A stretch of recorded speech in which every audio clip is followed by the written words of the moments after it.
ಪಾಂಡವರು 12 ವರ್ಷ ವನವಾಸ, 1 ವರ್ಷ ಜ್ಞಾತವಾಸವನ್ನು ಮುಗಿಸಿಕೊಂಡು ಹಸ್ತಿನಾವತಿಗೆ ಹಿಂದಿರುವರು. ವಿರಾಟರಾಯನ ಪುತ್ರಿಯಾದ ಉತ್ತರೆಯೊಡನೆ ಅಭಿಮನ್ಯು ವಿವಾಹವೂ ಆಯಿತು.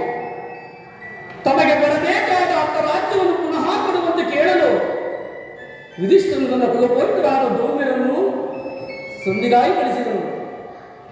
ಆದರೆ ಮದನ್ಮಥನಾದ ದುರ್ಯೋಧನನು ಸಂಧಿಗೆ ಸಮಸ್ಯೆಯಾಗಿ ಯುದ್ಧವೇನು ಅನಿವಾರ್ಯವಾಗಿ ಬಂದುದಿರುತ್ತಿದೆ.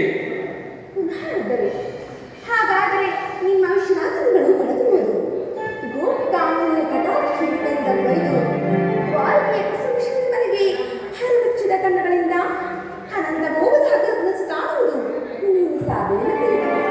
ರುಕ್ಮಿಣಿ, ಲೋಕ ಸೇವೆಯ ಹರಕೆಯನ್ನುತ್ತಾಗಲೇ ನನ್ನ ವಿಶ್ರಾಂತಿ ದಿನಗಳು ಕೊನೆಗೊಂಡಿದ್ದು. ಆದರೆ ನಾನು ಅದಕ್ಕಾಗಿ ಚಿಂತಿಸಿಲ್ಲ ರುಕ್ಮಿಣಿ. ಹಾಗಾದರೆ ಈ ಪ್ರಶಾಂತವಾದ ಬಗ್ಗೆ ಸ್ವಾಮಿ ಯುದ್ಧದ ಸಮಾಚಾರವನ್ನು ಕೇಳಿ ವೀರಹೃದಯವು ನರ್ತಿಸಹಜ. ಹೇ ಶಿಶುಪಾಲಾದಿ ಸಮಸ್ತ ಈ ನಿನ್ನ ಚಕ್ರವರ್ತಿಯು ಪ್ರಮಾದವಾಗುತ್ತಾರೆ. ಜಗತ್ತಿನ ಮೂಲೆಯಲ್ಲಿ ಹದಾರ ದೇಶದಲ್ಲಿ ಜಗತ್ತವರು ಅದರ ಅತ್ಯಂತ ಆಧಾರವಿದೆ.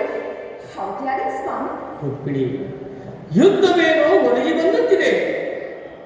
ಆದರೆ ಯುದ್ಧದಲ್ಲಿ ನಿನ್ನ ಪತಿ ನಿಲ್ಲಿಸಿದನು. ಆಯುಧಗಳನ್ನು ಹಿಡಿದು ಯಾರ ಪಕ್ಷವಾಗಿ ಪಾದಾಡಲಿಲ್ಲವೆಂದು ಪ್ರತಿಜ್ಞೆ ಮಾಡಿದನು. ಹಾಗಾದರೆ ಈ ಶಯನಗಾರದ ವಸ್ತ್ರವನ್ನು ದಾಟದಲ್ಲೂ ಒಂದು ಅನುಕೂಲವಾದ ಕಾರಣ ಗೊತ್ತಾಯಿತು. ನಿಮ್ಮ ರಾಜನಿಗೆ ಇದು ಪರಿಹಾಸದ ತಾನೆ? ಇದು ಪರಿಹಾಸದ ರುಕ್ಮಿಣಿ. ಗೋಪಿಕಾಂಗನಿಂದ ಪರಿವೇಷಿತನಾಗಿ ಮೊದಲು ವೇದಗಾನದಿಂದ ವಿಶ್ವ ಸೃಷ್ಟಿಯನ್ನು ನೆಲೆಸಿದ ನಿಲುಕನಿಷ್ಠನ ಮೊದಲ ರೂಪವನ್ನು ಜನರು ನೋಡಿಯೇ ಇರುವರು. ಕಂಸ ಶಿಶುಪಾಲಾದಿ ದಾನವರನ್ನು ಲೀಲಾಮಾತೆಯನ್ನು ಸೆರೆಪಡೆದ ಅವನ ಪ್ರಚಂಡ ಹಠಾಸದಿಂದ ಜಗತ್ತಿನ ಹೃದಯವು ಈಗಲೂ ಕುಗ್ಗಿಸುತ್ತಿರುವುದು. ಈ ಸಾರಿ ಯುದ್ಧವು ಪ್ರಾರಂಭವಾದಾಗ ಈ ವೇಳದಿಂದ ವಿಭಿನ್ನವಾದ ಬೇರೆ ಕೃಷ್ಣನನ್ನು ಜನರು ನೋಡುವರು. ನಾನು ಗ್ರಸ್ತನು ನಿಜ. ಕುರುಕ್ಷೇತ್ರ ಯುದ್ಧ ಸೂತ್ರವು ನನ್ನ ಕೈಯಲ್ಲಿ ಚದುರಂಗ ದಾಳಗಳಂತೆ ದರ್ಪಾಂಗಿ ಕ್ಷೇತ್ರ ವೀರರನ್ನು ಅಲ್ಲಿ ನೆಲ್ಲಿಗೆ ಇಲ್ಲಿ ನಲ್ಲಿಗೆ ನಡೆಸಿದರು.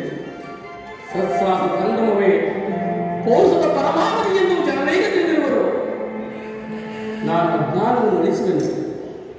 ಮಾನವನ ಆತ್ಮಶಕ್ತಿ ಶತಕೋಟಿ ಸತ್ಸಾಹಗಳನ್ನು ಪರಾಭವಿಸಿ ವಿಜಯದ ಬದ್ಧತೆಯ ಬೇಡವನ್ನು ಈ ಜಗತ್ತಿಗೆ ತೋರಿಸುವೆನು. ಸತ್ಯದ ಪ್ರಕಾಶದಿಂದ ಈ ಜಗತ್ತನ್ನು ಬೆಳೆಸುವೆನು. ಕುರುಕ್ಷೇತ್ರ ರಕ್ತ ಬೆಳೆಯುವುದು ಸಹ ಈ ನಿನ್ನ ಪತಿಯ ಸ್ವಚ್ಛವಾಗಿ ಬೆಳೆಯುವುದು